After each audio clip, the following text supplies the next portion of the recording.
Hi, Yannick. Hello. Hi. I didn't go to a VFX school or anything like this. Originally, I studied engineering and science. Me too, mechanical engineer. Nice I one. really enjoyed it. Like was doing a lot of CAD, so it's still like sort of 3D. What happened? So I studied mainly in France, and then I got the opportunity to go to Canada to do my last year of my degree at the time. Over there, I got the chance to do a bit of art class on top of the engineering, which I really enjoyed, and which pushed me into design after that. So I was looking something that was mixing engineering and art. So design was the proper way to do it. I met someone in Canada who was Australian, so I followed her in Australia, and I did a master in design, mainly automotive design at the time. And I started working as a designer, 3D modeling, concept, A-class surfacing. It's like NURBS geometry for production. Yeah, So I'm a designer. modeling cars interiors, did a few product design like vacuum cleaners and all that. And while working there, I needed to present some of my work. So I started doing rendering, animation, and I really enjoy that. So I continue leaning into more visualization rather than the production and engineering side of it. And I start working directly for car manufacturers in the visualization department. So usually what happens is they get a big CAD model and they want to see the car or the object in situ. So grab that, prepare the data. Obviously it's parametric or NURBS geometry. So it needs to be changed into polygon and then feed into software at the time like Maya, and also real-time software. There was Delta Chain Showcase at the time, which were the precursor of what now everybody's doing in Unreal. Okay. So doing a lot of that, working primarily at the beginning directly for the car manufacturer. So it was more like internal reviews of the design of like secret vehicles and stuff like that. And then I started working also with the marketing departments. So starting making images for motor shows, brochure, the website. So, but it's everything controlled internally in the company. And then slowly from there, I migrated into the advertising side of things. So then starting working with advertising agency, still doing images of cars, but to a different level. Again, for brochure, website, print advertising, TV advertising. And ended up working for commercial company, which was doing cars and other stuff. So I started doing also TV commercial for anything like shampoo, credit cards. So from there, it was like pretty much VFX for commercial. And I ended up after that going to another company, which was Russia's at the time. Russia's is one of the oldest CG company in the world. They're the one that did the 3D for Money for Nothings for Dire Straits, like 40 years ago or something like that. Like it was a long time ago. So they were the commercial branch of Deluxe, who also owns Method Studio. So I ended up being lent to the film division and I'm working in film there, and I really enjoyed it. So slowly progressing from cars to commercial to film. And then since then I've been doing mainly film, bit of TV series, and commercial now and then, but not that much anymore. And at the moment, it's full-time film VFX. So yeah, it was all pretty much self-taught. What made a big difference for me is when I came back from Australia, so working in the design industry, I went back to France, where I'm originally from, started working for a few design companies there. And then one day I found out there was an opening to work at Elias, which before Autodesk was making Maya and Alias Studio 2, which is in the modelers for design. So I ended up working with them. And while there, that's where I learned Maya quite extensively. I had access of all the tutorials, which was on DVDs at the time. I had access to all the guys doing the training and all that. So I got trained there to the point where after that, I was giving training in Maya, which was at the time with Monterey, and offering this to all the design clients. Mm-hmm. So showing people how they could render their cars, their watch, whatever product they wanted. And that's where I realized like I want to do more Maya, more rendering, more animation. And then progressed through TV commercial, print advertising into TV commercial, into film. But you define yourself as a generalist, maybe as an animator or a modeler? I'm mostly generalist. Coming from a commercial, you usually work with like smaller team, a lot more to do yourself. So yeah, I can model, texture, look dev, animate, rig to a certain extent, and then a bit of effects as well, depending on the tools. Mm-hmm. Nowadays, I tend to focus on creating assets. So whatever it's a vehicle, a character, but building, modeling, texturing up to look dev, and then after that, passing it on down the pipe to rigging and animation. But yeah, no, I like to do a bit of everything if I get the chance. The way you recounted everything, it seems like it was so easy to do all of this. Like, I mean, it wasn't easy. I guess it wasn't too easy, but I was sort of lucky to be at the right place at the right time. I know it's now a lot more competitive industry than it was at the time. When I started, like I studied engineering because there wasn't that many CG school. Even like when I was looking for design school in France, there weren't that many. And at the time, the degree wasn't recognized by the government, and they were all private schools, so they were very expensive. So that's why I took like a more traditional way of engineering for university, which was much cheaper, but wasn't really what I ended up doing. So I still have my flashback of engineering now and then. When I build a vehicle, I know like some part is like, no, you can't do it like this. That's never going to work.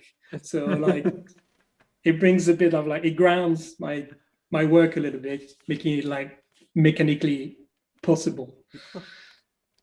Did you ever, like, when you started everything, would you ever expect to become even a supervisor or get to where you are now? I mean, and someone that you supervise, and someone that you have working on their own things? Yes and no. The thing is, like, when you change like sort of industry throughout your career, sometimes you sort of have to take a step back. Mm-hmm. So when I was working in engineering, I started as a junior, and then people left, and then I sort of replaced them, and then suddenly my team lead disappeared. He decided to move on, so I took his post. So I progressed like this quite nicely. But then when I change industry, go to something a bit more advertising, then you take a step back. Mm-hmm. And then in commercial, I was progressing up to a point where I was supervising on set, supervising teams, working directly with the clients. And then when I moved to film, I took a step back to more like a 3D artist, and then went back slowly, back each level to a lead, and then up to supervisor now. But that's the thing. When you change industry, there's a discontinuity, and you tend to take a step back as well. Certain company as well, a bit like this. Some of the big company, when they hire you, they tend to bring you back one level a little bit. ILM was like this. Like a lot of people that got hired at the ILM sort of took a step back. So if you were a CG soup, you end up being a lead. If you were a lead, you become a senior artist and all that. It's also because they had the chance to pick and choose wherever they wanted because everybody wanted to work there. So it depends, yeah. So now and then you need to take a step back to progress. Yeah. Oh. But are you able to speak or see the client currently? In your At the position? moment, Yeah. you mean? Or? Yeah, at the moment. No, in the film industry, there's so many layers that you rarely go up to the client. Like you are more in contact with CG supervisor, VFX supervisor, and usually even between the VFX supervisor and the client is the executive producer.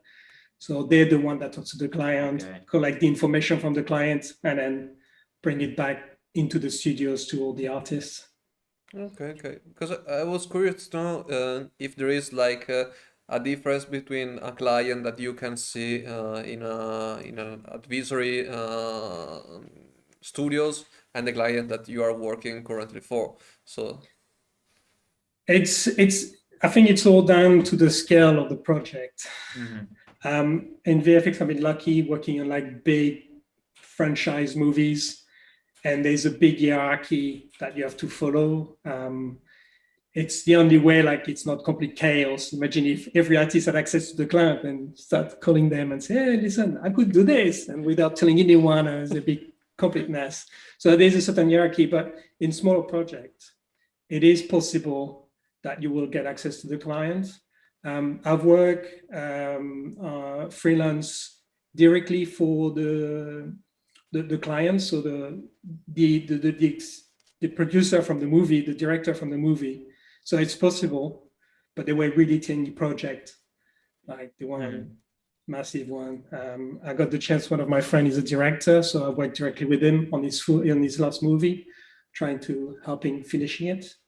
So it is possible. It just depends on the situation. But if you go work through big studio,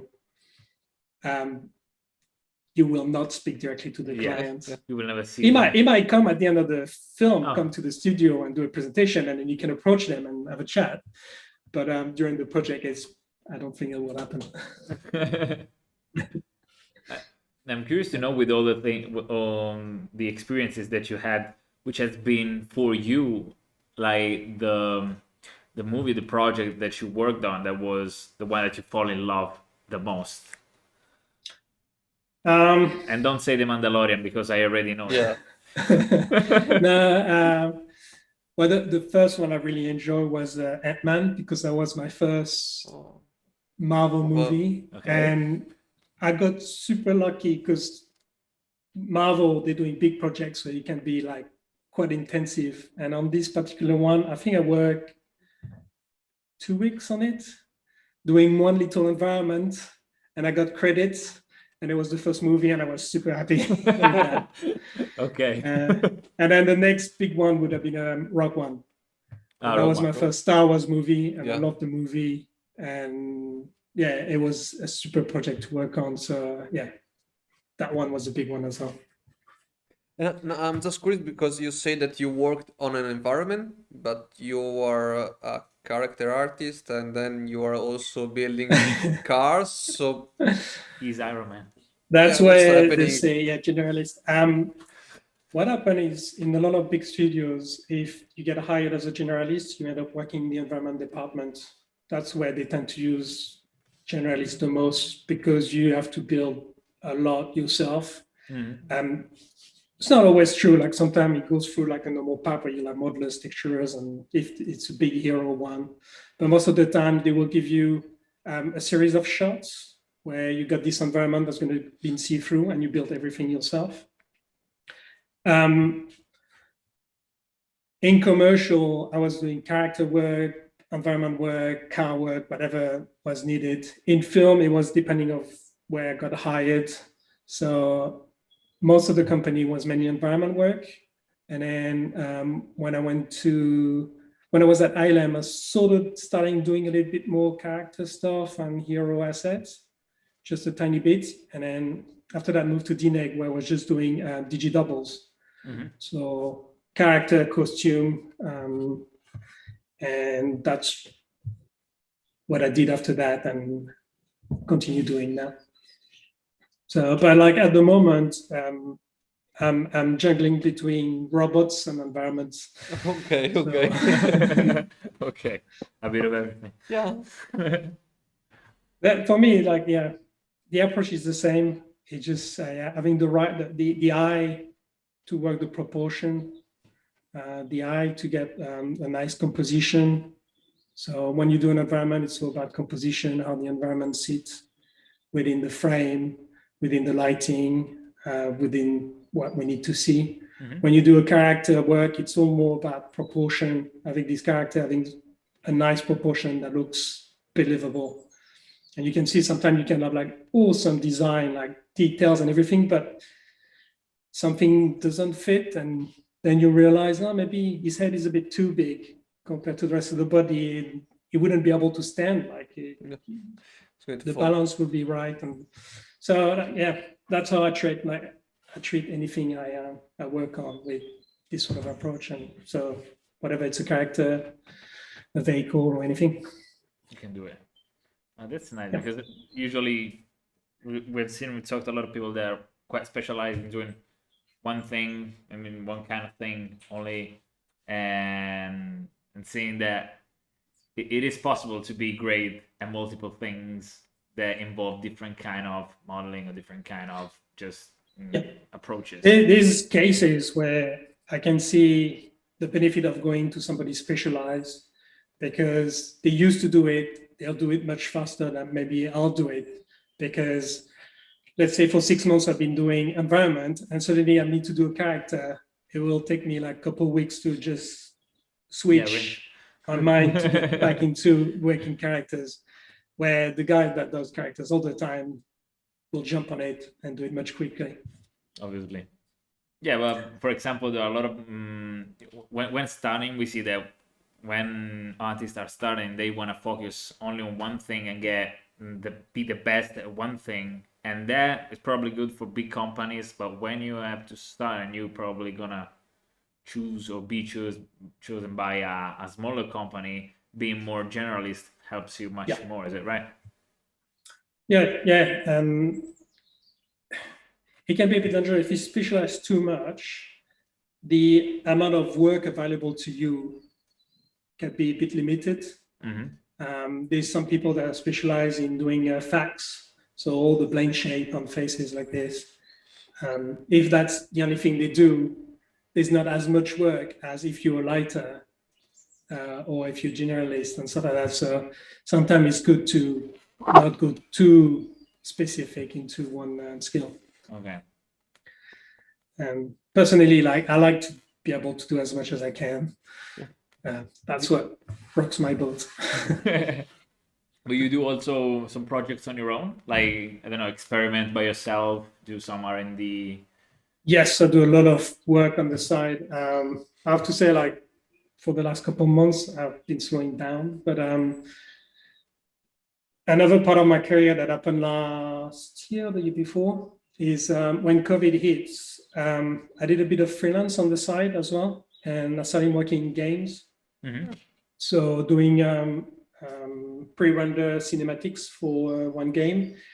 And then I continue working for them a little bit more longer and doing character work for them. So that's how I was keeping myself busy in evening and weekends. It was quite good. Some part was a bit intensive because obviously I wasn't doing that full time. So my time was limited. And when they start requesting stuff, it's just like you have to finish it on time. So you work a bit longer, but that didn't happen too much. They give me like a lot of time to do stuff. It's been really good.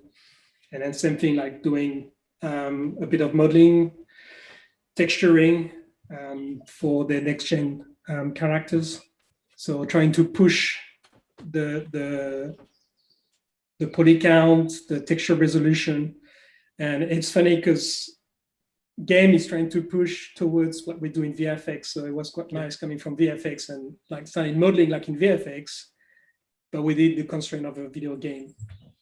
So it was quite interesting. And then, now it's for Ubisoft. This company now use They have like a mail that I've modeled for them that they use extensively now Okay. for all the next chain. So, yeah.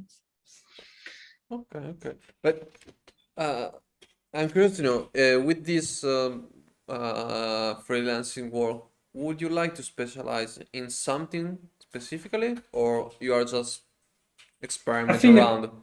originally my idea was if I do freelance work on the side, I'm going to do something I don't normally do too much at work. Mhm. So that's why character I was doing a little bit, but not enough to be satisfied. So that's why when I freelance, I would only be interested in doing character work. If somebody will come and say, "Oh, like, do you want to do some car stuff for us?" I'll be like, "No, thank you. I don't. Yeah. I've done enough cars. I'm happy with with the cars now." And then I will take more like character work. And sometimes like I did little jobs like with pure animation because I don't do enough animation during the day. So I thought, oh yeah, they got this little animation gig. Let's do it for a couple of weeks and something different. If I was doing as a freelancer the same thing I do full time, I think after a while I'd be a bit bored and exhausted because it is exhausting. Like after you finish your day's work, thinking like I'm gonna have my dinner and then after that back on the computer and then start doing the things. But I find it a bit easier because I try to do a lot of personal projects as well. But I start them and it takes me a long time to finish them because it's not the same motivation than if you work Yeah. for somebody, you're getting paid for it, you know you need to finish it. If you work for yourself, like, oh, today I'll do a bit of that. And then you get distracted and then Yeah. start we at all something know. else. So yeah, Yeah, it's a bit harder. You live it more in the day. Like, you know, Yeah. if I want to do it, I do it. If I don't want to do it, yeah, it's okay. I'll do it Yes. another day. But the fact that And you then, don't have deliveries for that. But when you start your career, I was doing a lot of personal projects, like just to learn Maya, to learn different tools. There was still like a motivation of, I want to do it, I need to learn it, and I'm putting pressure on myself. But now, like sometimes I would look at a new software, but I wouldn't like push it and try to do crazy stuff. I just play a little bit with it and that be it. Unless I really need it for work. It's there's no pressure anymore for this sort of stuff. So the freelance work brings back the pressure for me to do something and finish it. Someone that works for a big company and has to do work for someone else that is a big client, so you have big deliveries, you know, strict timing. On the other side, you do freelancing. There are a lot of guys, for example, as we want to inspire a lot of juniors that really would like to pursue one of the two, and some dream about doing both. What are the struggles? Because that is what probably will make them understand more what it is about that you are facing or you faced in your career till now doing all this. I guess if you're a junior and you want to start doing freelancing, the hardest bit is to show the client that you can do the work. So you either need like a really solid portfolio. That comes with experience, so it's always hard. It'd be probably easier to go through a company, get hired as a junior, and then grow within. As a freelancer, unless you got like really specific skills that are in high demand, it would be easy to find work. If not, it'd be a bit more of a struggle because you'll have somebody that comes and say, oh, we need like this 10-second animation of this dog running. And they will probably feel more comfortable going to a senior, somebody that's got like maybe 10 years experience of doing dog running than going to a junior unless they can show that they can do it. So there'd be a bit more struggle there. But if they get a hire in a big company, it'd be a completely different approach. The pressure would be different. The company will know their level and what to expect from them. So it'd be less stressful, I guess, and more accessible.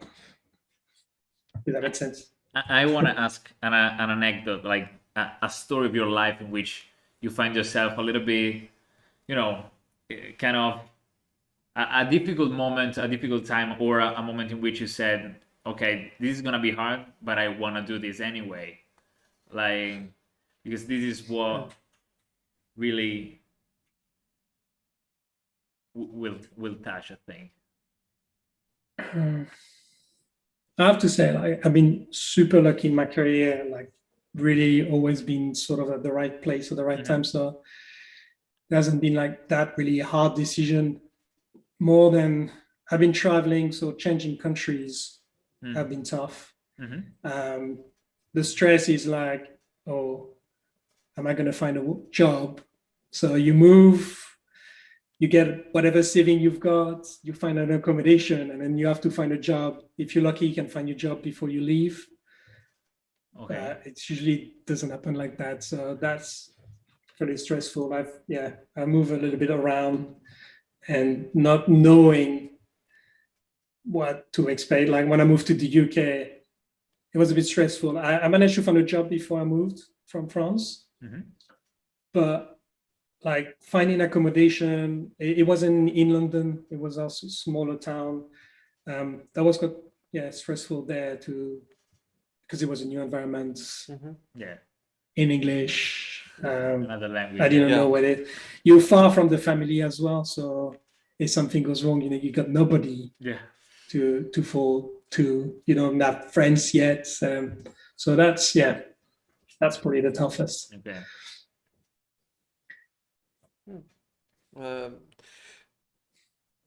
As a junior, sometimes we struggle to think that we can leave our nest, our home, to be part of something bigger and further away, and you say something that is hard to explain to other people currently, because with the pandemic we think that we can land a job wherever we want because we can work remotely, but in the end the opportunity to go outside abroad and work in a different culture is what really make you stand up when you are trying to learn. We're in an industry where we got the opportunity to be able to travel.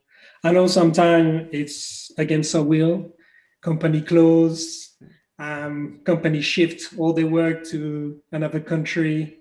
Obviously, there's immigration that goes into the way. So you need a visa, you need to be sponsored. If you're lucky to have different passport, that makes things a bit easier. It is tough. I always traveled. Wasn't really afraid to go and try. If it doesn't work, at least having enough money so you can fly back home. Just save that part. Yeah.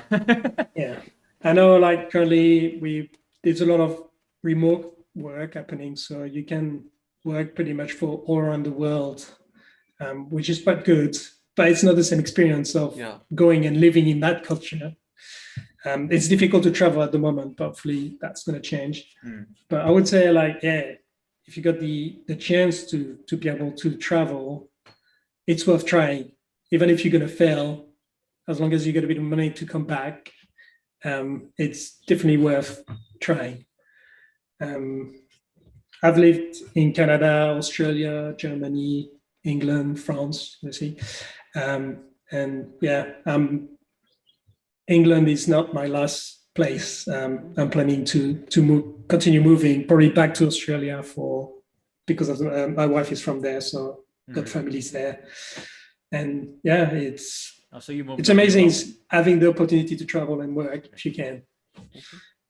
So you moved to England on your own, and your family is with No.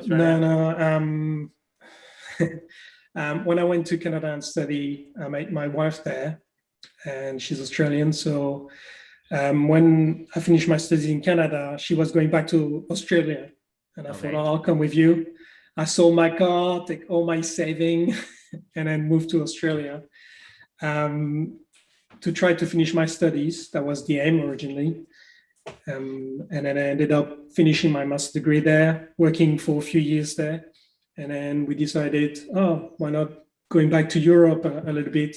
Originally, it was to be just a couple of years coming back to Europe. So we moved back to France for about 2-3 years. Then after that, we thought, I thought I wouldn't mind trying working in the UK. And she was keen, so we moved to the UK. Oh, okay. I had a little stint in Germany in between. And the UK was supposed to be something like a couple of years, and I've been here like 12. So sometimes you settle down. We're planning to keep moving if we can. It gets harder because now I've got a family. You accumulate a lot of stuff. Yeah. I remember the first time I traveled, it was just a backpack. Yeah. But now, like, it's Oh, you boxes have and all the boxes side of build. Yeah, stuff. all the things you have on your back is. That's a few boxes just for that. We know the struggle.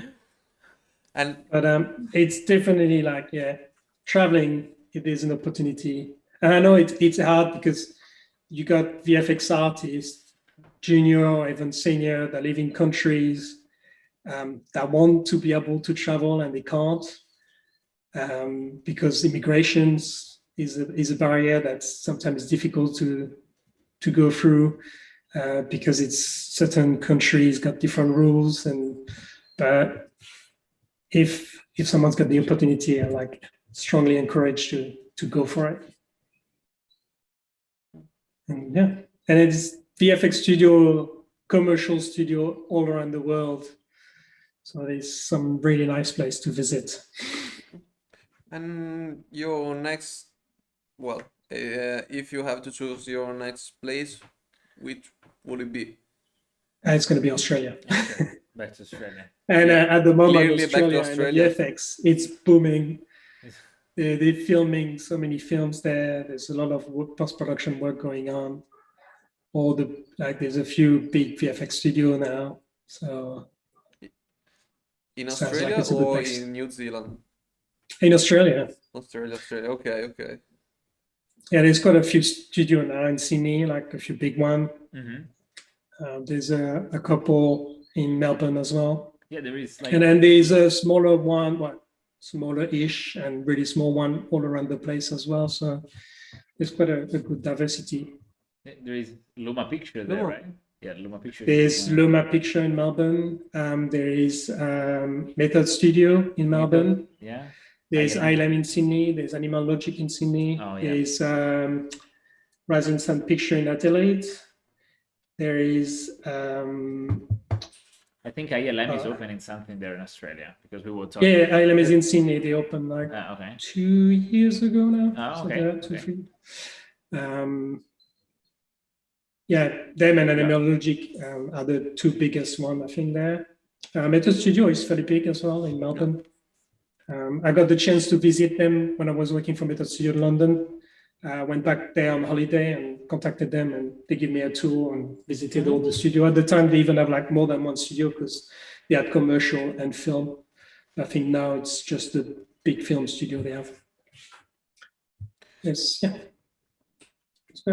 places like Canada. I love Canada as well, Mhm. and there's a lot of work there Yeah. on both coasts. Will you still keep with VFX, or are you thinking also on gaming company? At the moment, preferably film VFX. I really enjoy that. Game is like something still fairly new for me. I've only been working on a couple of games so far.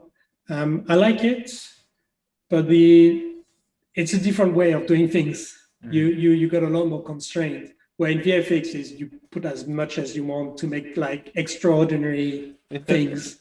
Where games they have the same ambition, but there's obviously hardware and software limitation. Yeah. So, but every generation of games is getting better and better and better. At some point, like the MetaHuman from Unreal will have this sort of quality on the crowd in the game. Yeah. Not yet, but at some point, I'm sure we'll have that, and things will go crazy. Yeah, that's sure. What if I ask you if you find yourself back in time? Okay, like you walk down the street.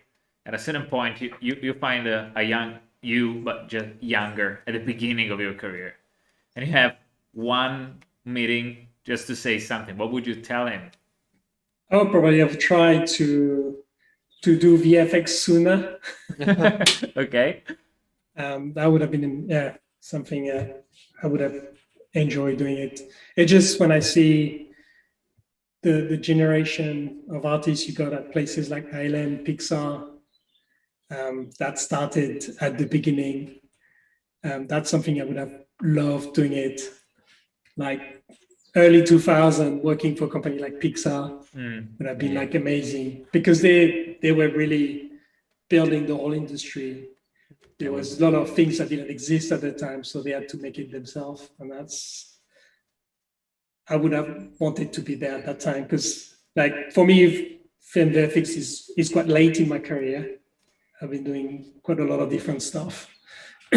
So yeah, maybe the opportunity of starting earlier. Nice.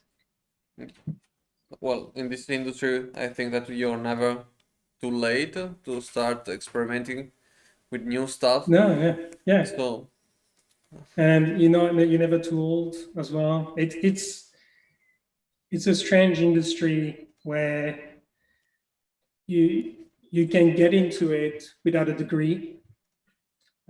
You can get it with a degree.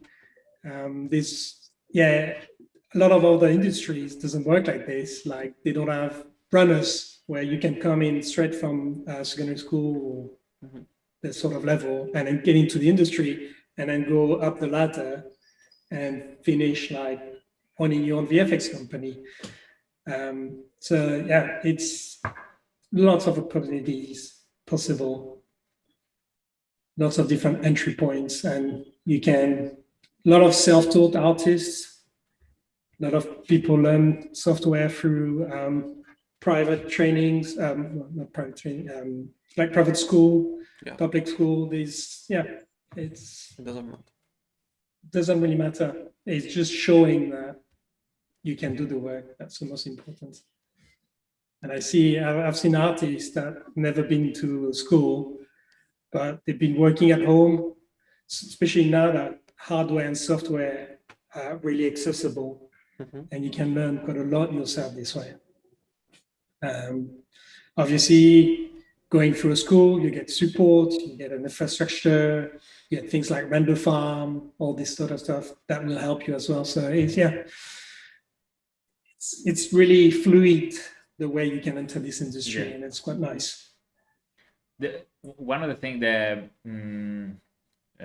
we've seen a lot of artists, young artists, want to do is create their own style. Like I want to have my own style. I want to build it up. Do you think that you built your own style?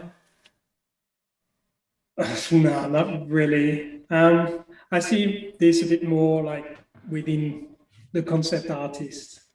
You can see a lot of them have their really specific style, and then sometime like this particular style, some director on the movie is going to say, "This is what I want in my movie," and then they become big stars because the style was like fitting on what they wanted. In my day-to-day work, I tend to follow there might be a concept, but at least guideline to give you an idea of what you want to go. I mean, if you're asked to create an environment with mountains, you're not going to go and create this like crazy loopy shape in every direction and say, yes, this is how I want to do it. No, you like some constraints in like a rock formation. Maybe there's a building there, like within this constraint, and you can do your stuff. And you got a bit of freedom there. But yeah, I can imagine someone like working in the next Toy Story, just put inside Harry Potter and things about the magic, just because it's that.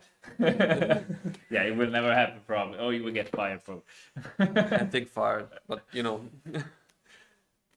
at the end is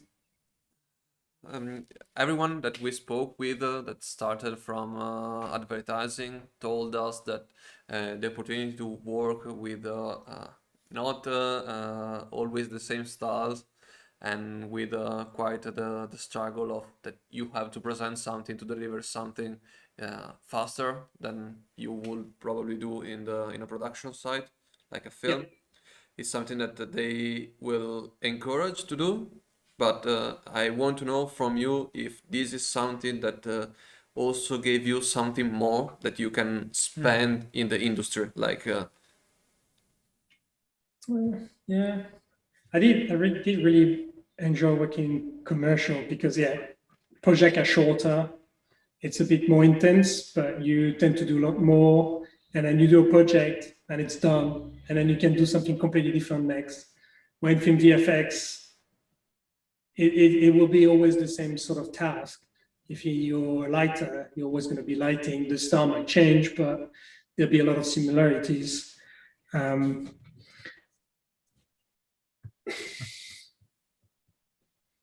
It's the commercial side, the fact that you do a lot more variety always help in film because you've touched a lot more things. So you might be able to do a lot more work throughout different departments and do different things. But that's my answer. It's a tough one. Thank you very much for having me. Yeah. Thanks to you, Yannick. thanks to you. It was a pleasure to know about your story, about all the things that you do, all the things that you're able to put together, which is incredible. It seems impossible to do just one. I can tell too. So thank you very much for everything you said. No problem. Thank you, guys. It was a pleasure. Have a nice day. Yeah. You too. Bye. Bye-bye. Bye.